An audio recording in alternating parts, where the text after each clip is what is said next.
सुंदर संविधान असं ज्याचं वर्णन केलं जातं त्यांनी टाटा बिर्ला अंबानीला पण एकाच मताचा अधिकार दिलाय आणि त्याच वेळेस आपल्या शेतमजुराला कामगाराला सुद्धा एकाच मताचा अधिकार. त्याला हे अपेक्षित नव्हतं. मतदान हे पवित्र काम आहे, त्याला डागाळू देऊ नका. त्यांनी सांगितलं 500 रुपये दिले. म्हणलं 5 वर्षात 500 रुपये म्हणजे वर्षाला झाले 100 रुपये. महिन्याला किती पैसे झाले? 8 रुपये. दिवसाला किती झाले? 50 पैसे. म्हणजे 50 पैसे ते आमची लाडकी बहीण पण 500च्या खाली रोजगाराला आजकाल येत नाही. आपलं मत विकू नका, विकासाला साथ द्या. त्याच्यामध्ये तुमचा फार वेळ घेत नाही मी. आज भारतीय जनता पार्टीची बऱ्याच घोषणा खैरे साहेब त्यांचा समाचार घेतील. कारण भारतीय जनता पार्टी म्हणजे काय सांगावं तुम्हाला आता. आणि असल्या चोरांना उमेदवारी देतात आणि त्याची सभा घ्यायला आदरणीय आमचे फडणवीस साहेब येतात. ज्या फडणवीस साहेबांनी 2014 साली घोषणा केली होती विधानसभेच्या निवडणुकीमध्ये, पहिल्या कॅबिनेट मीटिंगमध्ये धनगर समाजाला आम्ही एसटी वर्गासून आरक्षण देऊ. काय झालं त्या घोषणेचं? कुठं जाहीरनाम्यामध्ये कुठं उल्लेख सुद्धा नाही त्याचा. आता विसरून गेले ते.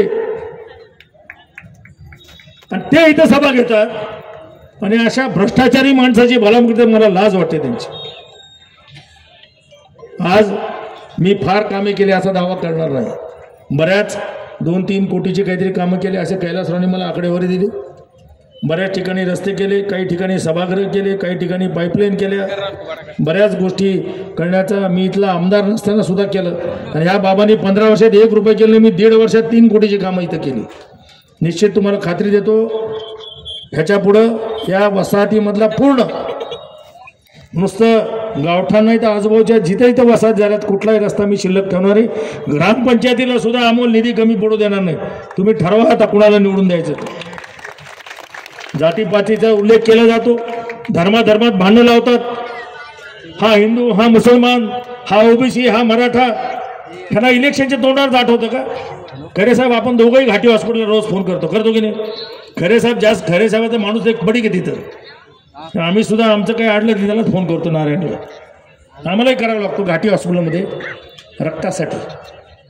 एखादी महिला प्रसूतीसाठी गेलेली असते, एखाद्याचा ॲक्सिडेंट झालेला असतो, काहीतरी मेंदूला मार लागले असतो, रक्त पाहिजे असतं, त्या रक्तगट तिथं अवेलेबल नसतो, उपलब्ध नसतो. आम्ही फोन करतो तेव्हा ते पेशंट आणि पेशंटचे नातेवाईक कधीच म्हणत नाही, विचारत नाही हे रक्त कुणाचं देऊ लागले मला तुम्ही. हे मराठा समाजाचं रक्त का, बौद्ध समाजाचं का, माळी समाजाचं काय? रक्त म्हणजे रक्त, ते रक्त चालतं. डॉक्टरकडे आपण जातो तेव्हा जात विचारतो. जो मेंदूचा सगळ्यात चांगला डॉक्टर त्याच्याकडे आपण जातो. जो हाडाचा सगळ्यात चांगला डॉक्टर आहे तिकडे आपण जातो. आपण जात विचारतो का? आमदार निवडताना सुद्धा जातीच्या